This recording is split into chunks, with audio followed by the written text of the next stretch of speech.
The door to his bedroom wasn't like the others in the penthouse. While the rest were sleek, modern, and cold, this one was ancient, dark wood, carved with strange, swirling patterns that seemed to move in the low light. It was the only room he had ever forbidden me from entering. His sacred space. I'd imagined it 1,000 times. A tomb for his victims, a shrine to his ego, a vault for his secrets. Tonight, he stood before it, his back to me. The silence in the hallway was a physical weight. "This is not a reward, Alara," he said, his voice low and devoid of its usual mocking edge. It was solemn. That scared me more than his anger ever could.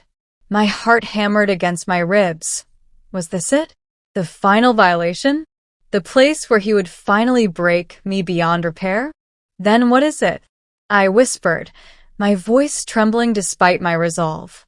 He turned, his stormy eyes holding a gravity I'd never seen. "It's a truth.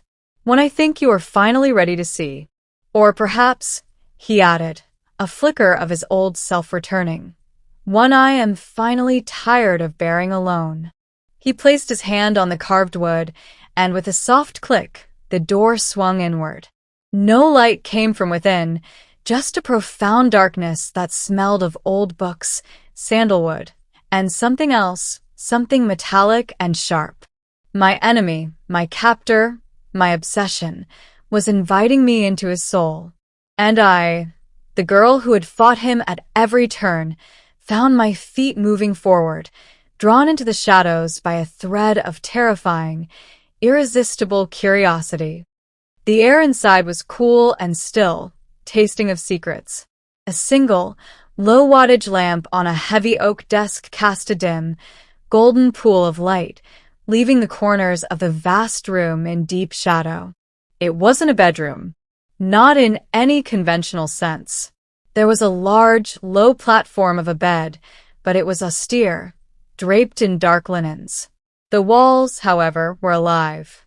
They were lined with floor-to-ceiling bookshelves, crammed with leather-bound volumes. But interspersed with the books were artifacts. A dagger with a jeweled hilt resting on a velvet stand. A faded, framed map of a world I didn't recognize. A collection of vintage cameras on another shelf. These weren't the trophies of a ruthless businessman. They were the relics of a life lived across centuries. They were pieces of him. "You thought you knew what I was," he said from behind me, his voice barely a whisper in the hallowed quiet. "A monster. A king.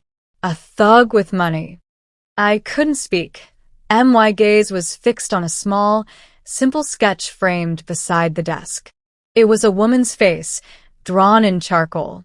She had my eyes. I gestured weakly at the room, my bravado crumbling in the face of this quiet, profound intimacy. "This is who you are?" He moved to stand beside me, not touching, but his presence was a brand. "This is what I am, Alara. And more importantly," he said, his eyes drifting to the sketch, "what you are." The tension was no longer about escape. It was about understanding. And the understanding felt far more dangerous. He picked up the small, framed sketch. His fingers, usually so sure and violent, traced the glass with a heartbreaking tenderness. "Her name was Lilia," he began, and the world tilted. His voice was different, stripped bare. "She lived in a time when the air was cleaner and the stars were brighter. She was the first." "The first what?" I asked, my throat tight. "The first to see me, the first I failed to protect." He turned his stormy gaze to me, and the raw, centuries-old pain in them stole my breath. "The first you." The word hung in the sacred air between us. You. It wasn't an accusation. It was a confession. The obsession, the immediate claim, the terrifying familiarity. It wasn't random. It was a pattern. A cycle. Reincarnation. The word felt silly on my tongue, a concept for fantasy novels, not for this penthouse overlooking a modern city. But in this room with these artifacts, It was the only truth that fit. A soul, stubborn enough to return, he corrected softly. And I, cursed with the memory of every time I've lost you. The enemy I had hated, the man I had feared, was standing before me as an eternal mourner. The foundation of our war shifted from hatred to a tragic, inescapable fate. The tension now was a slow, aching pull towards a man who is both my soul's destroyer and its most faithful keeper.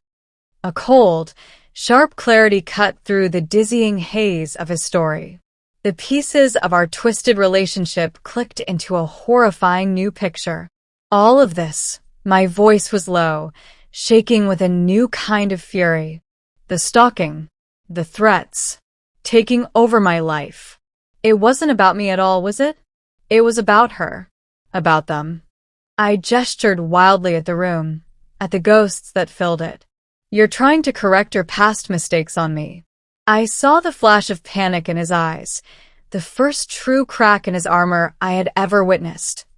Alara, no. It's not like that. It's exactly like that. I stepped back, putting distance between us, the intimacy of moments before now feeling like a violation. You didn't fall for me. You fell for an echo. I'm just a vessel for a ghost you're in love with. The pain was exquisite, far worse than any physical wound he could have inflicted. I had started to feel something for my monster. And now I found out I was merely a stand-in for a love that died centuries ago. The tension shattered, replaced by a devastating heartbreak that made me want to scream.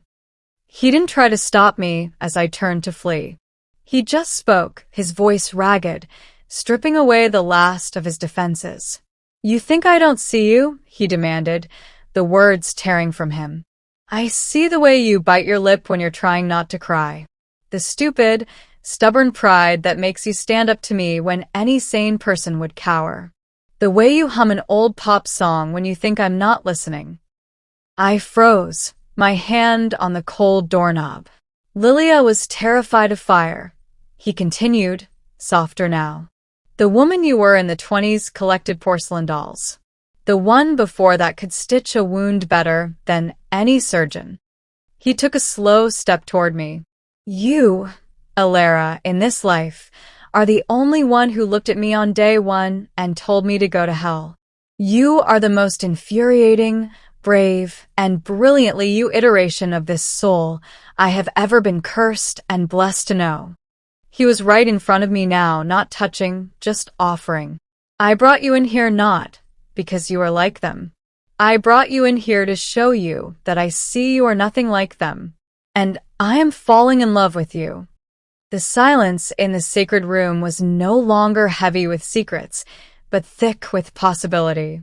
The ghosts had been acknowledged, but they were just that, ghosts. The man standing before me, vulnerable and laid bare, was the reality. I let go of the doorknob and turned to face him.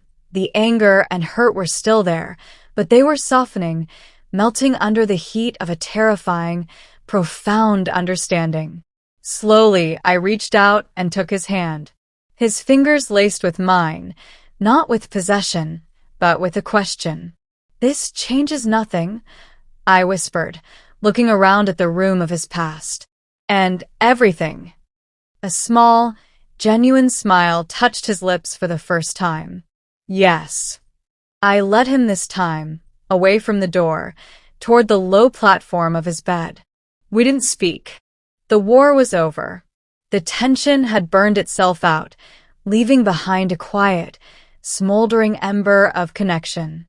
We sat together in the dim light, surrounded by the echoes of yesterday, but finally, fully present in the quiet of now.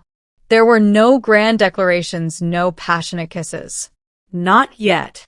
There was just this, his hand in mine, his shoulder brushing mine, and the smooth, slow breath of a new beginning, forged from the ashes of every ending that came before. The enemy was gone. All that was left was the man I was somehow, inevitably, meant to find. Subscribe for more stories where love walks the razor's edge between vengeance and obsession.